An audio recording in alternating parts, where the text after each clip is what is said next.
In this video, I'm going to show you how to download Draw.io. Now, the first thing you want to do, you want to go to drawio.com and you want to click on this download button over here.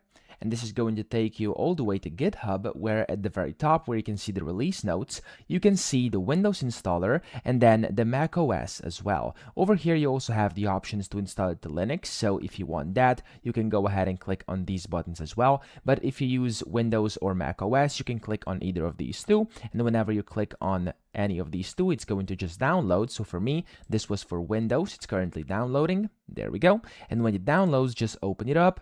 And then it's going to basically open up the installer on your computer like this.